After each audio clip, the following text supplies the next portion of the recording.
അതിനെ പൂശിയിട്ടാണ് അങ്ങോട്ട് പോയില്ല. അതിന് പൂശി സൈഡത്തെ കമ്പികളിൽ മൊത്തം കൊണ്ടുപോയി. സുഹൃത്തുക്കളെ, നമ്മൾ കേച്ചേരി പന്തളം ബൈപ്പാസിൽ വീണ്ടും ഒരു ആക്സിഡൻ്റ് ആയി. നമ്മുടെ ഇയാല് അമ്പലത്തിൻ്റെ മുന്നിലായിരുന്നു അപകടം. ഒരു കിയ എന്നുള്ളൊരു വണ്ടിയാണ് ഇടിച്ചത്. സെൽട്ടോസിൻ്റെ ആണ് ഇടിച്ചിട്ടുള്ളത്.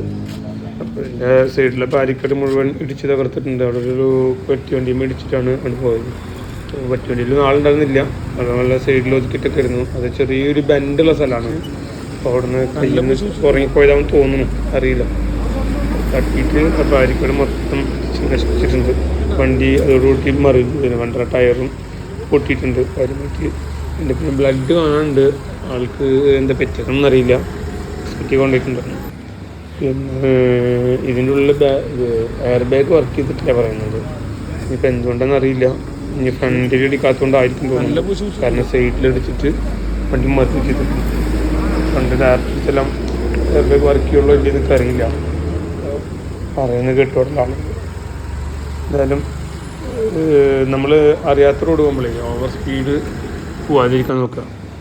നമുക്ക് കൺട്രോൾ ചെയ്യാവുന്ന സ്പീഡിൽ പോവുകയും ചെയ്യും, നമുക്ക് കുഴപ്പമുണ്ടാവില്ല. ശ്രദ്ധിക്കുക. ഇപ്പോൾ ആരും ഒരു പ്രശ്നമല്ല, അവർക്ക് പോയതാവാം. നല്ല പൂശിച്ചിട്ടുണ്ട്. നമ്മളിപ്പോൾ ആളിനെ ബ്ലെയിം ചെയ്യുന്നില്ല. കാരണം ശരി, ഇതൊക്കെ ആർക്കും സംഭവിക്കാവുന്ന കേസാണ്. നാളെ എനിക്ക് സംഭവിക്കും, ആർക്കും സംഭവിക്കില്ല. ആക്സിഡൻറ്റ് പറഞ്ഞ സംഭവം അങ്ങനെയല്ല. എല്ലാം ശ്രദ്ധിക്കാം. Okay, thank you.